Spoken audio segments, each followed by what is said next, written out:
तो मैंने कहा तुम्हारी वहां जाके भी लड़ाई हो गई, तुम घूमने गए हो, और अगर लड़ाई हो गई तुम वहां अलग अलग होटल में रह रहे हो क्या? नहीं मम्मी ऐसा कुछ नहीं है, वो बाहर से खाना लेने गए हैं। जब हम कॉल करते थे तो हमेशा उन्होंने बहाने बनाए कि मम्मी वो नीचे ना डिस्को में गए हैं, पार्टी में गए हैं, और तुम्हें पता ही है कि वो एंजॉय वो करते थे बहुत ज्यादा, ये तो हमें पता है। तो इस तरह से उसने हमसे बहाने बनाए। टाइम ज्यादा ज्यादा हो रहा था, फिर हमने मैसेज डाले सौरभ के फोन पे। के फोन पे ही मैसेज डाले जी। सौरभ के मैसेज डाले कि जी हमसे कांटेक्ट करो, आपकी बेटी परेशान हो रही है, आपसे बात करना चाह रही है। तो उधर से रिप्लाई क्या आया था कि मैं पार्टी में हूँ, मैं बाद में बात करता हूँ। ये सौरभ के फोन से आपके पास?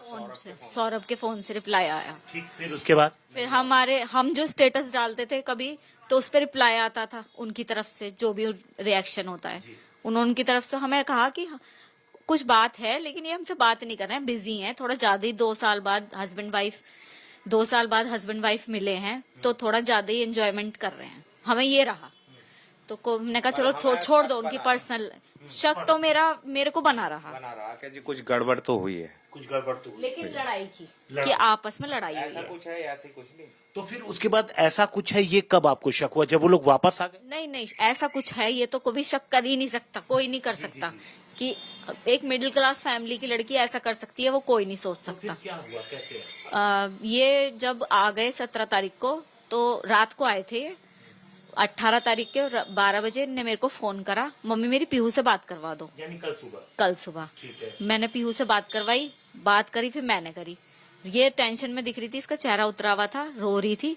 वीडियो कॉल पे बात हो रही थी, रो रही थी। मैंने कहा बेटा क्या हुआ है, तेरी लड़ाई हुई है सौरभ से? कह रही हाँ मम्मी। तो मैंने कहा क्या बात हुई है, कुछ मिसअंडरस्टैंडिंग हुई है तो बताओ। तो कह रही मम्मी मैं घर पे आके बताऊंगी, यहाँ नहीं बता रही। यहाँ पे उसने इशारा करा, यहाँ सौरभ है, ऐसे करके इशारा कर दिया। मैंने कहा ठीक है तू घर आ जा। तो 4 बजे करीब ही आई, कल शाम को, मतलब हाँ। 4 बजे आई, मैंने ही गेट खोले थे, आई मेरे से चिपट गई। मैंने कहा शुभी क्या हुआ, ऐसी क्या लड़ाई हो गई तुम्हारी? इतनी लड़ाइयां होती है लेकिन ऐसे तो नहीं हुई कभी भी। कह रही मम्मी सौरभ जो है नहीं रहे। मैंने कहा पागल हो रही है तू, दिमाग चल गया? कह रही नहीं मम्मी सच कह रही हूँ मम्मी, सौरभ नहीं रहे, सौरभ नहीं रहे। मैंने कहा नहीं कुछ बताओ बेटा। तो उन्होंने कहा कि मम्मी उसके घर वालों ने उसे मार दिया मेरे सामने।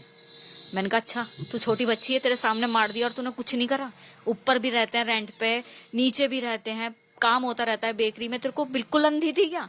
कह रही मम्मी उन्होंने मेरे गर्दन पे भी चक्कू लगा दिया था, उनके घर वाले आए थे मारने के लिए।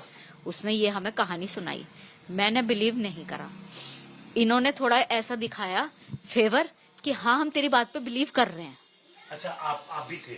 जी मैं भी था। तो आपने बिलीव दिखाया?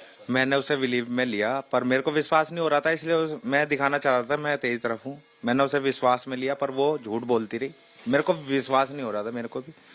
फिर मैंने कि बेटा तुम फंस गए हो, अब मेरे संग चलो थाने चलने। ये भी थी, मैं भी था। मैंने बीच में स्कूटर रोका, मेरे दिमाग में आई कि मैं कुछ और कहूँ इससे। मैंने उससे कहा कि बेटा जो तुमने कुछ गलत भी करा है ना, तो मैंने हमेशा से तेरा साथ दिया है और अब भी दूंगा तेरा साथ। तू मुझे हकीकत बता दे क्या हुआ है, क्योंकि तू जो बता रही है विश्वास नहीं है। वो परिवार अपने बेटे